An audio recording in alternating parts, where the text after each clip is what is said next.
നാളെ ഫെബ്രുവരി മാസം 18 ചൊവ്വാഴ്ചയും തുടർന്നുള്ള ദിവസങ്ങളിലും അറിഞ്ഞിരിക്കേണ്ട വളരെ പ്രധാനപ്പെട്ട ചില സർക്കാർ അറിയിപ്പുകളാണ് ഇന്നത്തെ വീഡിയോയിലൂടെ ഷെയർ ചെയ്യുന്നത്. ആദ്യത്തെ പ്രധാന അറിയിപ്പ്, സംസ്ഥാന സർക്കാർ നൽകുന്ന ഇന്ദിരാഗാന്ധി ദേശീയ വാർദ്ധക്യകാല പെൻഷൻ, വിധവാ പെൻഷൻ, ഭിന്നശേഷി പെൻഷൻ എന്നിവ വീടുകളിലോ അതല്ല എങ്കിൽ ബാങ്ക് അക്കൗണ്ടുകൾ വഴിയോ വാങ്ങുന്നവരുണ്ട് എങ്കിൽ അങ്ങനെയുള്ളവർക്ക് സർക്കാരിന്റെ പരിശോധനകളും ഇതോടൊപ്പം തന്നെ പ്രധാന നടപടികളും തുക വിതരണം സംബന്ധിച്ചുള്ള സുപ്രധാന അറിയിപ്പുകളും എത്തിയിരിക്കുകയാണ്. വിധവ അവിവാഹിത പെൻഷനുകൾ കൈപ്പറ്റുന്നവരിൽ നിരവധി ആളുകൾ അനർഹമായി തുക കൈപ്പറ്റുന്നു എന്നുള്ള കണ്ടെത്തലുകളുടെ ഭാഗമായി സംസ്ഥാന സർക്കാരിന്റെ ഭാഗത്തു നിന്നും വാർഡ് അടിസ്ഥാനമാക്കിയുള്ള പരിശോധനകൾ കൂടുതൽ കർശനമാക്കി. മാർച്ച് മാസം മുതൽ പെൻഷൻ വിതരണത്തിൽ വലിയൊരു മാറ്റമുണ്ടാകുമെന്ന് സംസ്ഥാന ബജറ്റിൽ തന്നെ സർക്കാർ പ്രഖ്യാപിച്ചിട്ടുള്ളതാണ്. സാമൂഹിക സുരക്ഷാ പെൻഷൻ പദ്ധതിക്ക് കീഴിൽ വരുന്ന ആളുകൾ മാത്രമാണ് ഈ പരിശോധനകൾ നേരിടേണ്ടി വരിക. ക്ഷേമനിധി ബോർഡുകൾ വഴി അംശാദായം അടച്ച് ആനുകൂല്യം വാങ്ങുന്നവർക്ക് ഈ നിയമം ബാധകമല്ല. പെൻഷൻ പട്ടിക പുനഃക്രമീകരിക്കുന്നതിന്റെ ഭാഗമായി അനർഹരെ കണ്ടെത്തി ഒഴിവാക്കുന്നതിലൂടെ വലിയൊരു വിഭാഗം പെൻഷൻ ഗുണഭോക്താക്കൾ പട്ടികയ്ക്ക് പുറത്തു പോകുന്നത് പെൻഷൻ വിതരണം സുഗമമാക്കാനും ഇതോടൊപ്പം തന്നെ പെൻഷൻ തുക വർദ്ധിപ്പിക്കുന്നതിനും സംസ്ഥാന സർക്കാരിന് കഴിഞ്ഞേക്കുമെന്നുള്ള വിദഗ്ധ നിർദ്ദേശത്തിന്റെ അടിസ്ഥാനത്തിലാണ് നിലവിലെ സംസ്ഥാന സർക്കാരിന്റെ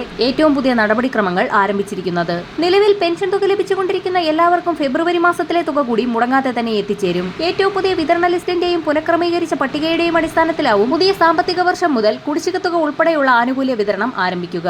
അടുത്ത പ്രധാന അറിയിപ്പ്, സംസ്ഥാനത്തെ പെൻഷൻ ഗുണഭോക്താക്കൾക്ക് പെൻഷൻ പരിഷ്കരണ കുടിശ്ശികയുടെ 4ാം ഗഡു അനുവദിച്ച് ധനവകുപ്പ് ഉത്തരവിറങ്ങി എന്നുള്ളതാണ്.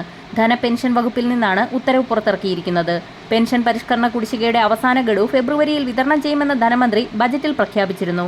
600 കോടി രൂപയാണ് അവസാന ഗഡു കൊടുക്കാൻ വേണ്ടത്. ഈ മാസം തന്നെ പെൻഷൻ പരിഷ്കരണ കുടിശ്ശികയുടെ അവസാനത്തെ ഗഡു ഫെബ്രുവരി മാസത്തിൽ തന്നെ വിതരണം ചെയ്യുന്നതിനുള്ള നടപടികൾ ട്രഷറി ഡയറക്ടർ സ്വീകരിക്കണമെന്നും ഉത്തരവിൽ വ്യക്തമാക്കിയിട്ടുണ്ട്. ഇതോടെ 11ാം പെൻഷൻ പരിഷ്കരണ കുടിശ്ശിക മുഴുവനായും പെൻഷൻകാർക്ക് ലഭിക്കും. അടുത്ത പ്രധാന അറിയിപ്പ്, കേന്ദ്ര സഹായം 2000 രൂപ വീതം 25 ലക്ഷത്തോളം വരുന്ന കർഷക ഗുണഭോക്താക്കളുടെ വീടുകളിലേക്ക് എത്തിച്ചേരുന്നു എന്നുള്ളതാണ്. PM കിസാൻ തുക വിതരണം ചെയ്യുന്നതിന്റെ അവസാന ഘട്ടമായ PFMS-ലേക്ക് നമുക്ക് പേയ്മെന്റ് റിക്വസ്റ്റുകൾ വന്നു തുടങ്ങിയിട്ടുണ്ട്. അവരവരുടെ ID ഉപയോഗിച്ച് PM കിസാന്റെ ഒഫീഷ്യൽ സൈറ്റിൽ ചെക്ക് ചെയ്യുമ്പോൾ നിങ്ങൾക്ക് കാണാൻ സാധിക്കും 2000 രൂപയുടെ റിക്വസ്റ്റുകളാണ് വന്നുകൊണ്ടിരിക്കുന്നതെന്ന്. 18ാം ഗഡു വരെ മുടങ്ങാതെ കൃത്യമായ ഇടവേളകളിൽ KYC ലാൻഡ് വെരിഫിക്കേഷൻ പൂർത്തിയാക്കിയ ഗുണഭോക്താക്കൾക്കെല്ലാം തന്നെ ഈ ഒരു മെസ്സേജ് വന്നിട്ടുണ്ടാകും. ഇത്തരത്തിലുള്ള സ്റ്റാറ്റസ് മെസ്സേജുകൾ ലഭ്യമായ സാഹചര്യത്തിൽ PM കിസാന്റെ തുക വിതരണം ഉറപ്പിച്ചിരിക്കുകയാണ്. അടുത്ത പ്രധാന അറിയിപ്പ്, വിവിധ സബ്സിഡി സ്കീമുകൾക്ക് വേണ്ടിയിട്ട് ആധാർ ഒരു നിർബന്ധിത രേഖയാക്കുകയാണ്. ഇതോടൊപ്പം തന്നെ ആധാറുമായി ബന്ധപ്പെട്ടിട്ടുള്ള ഇലക്ട്രോണിക് KYC എന്ന് പറയുന്ന മസ്റ്ററിംഗ് സംവിധാനം വിവിധ സ്കീമുകൾക്ക് നിർബന്ധമാക്കിയിട്ടുണ്ട്. അതുകൊണ്ട് തന്നെ ആധാറുമായി സീഡ് ചെയ്തിട്ടുള്ള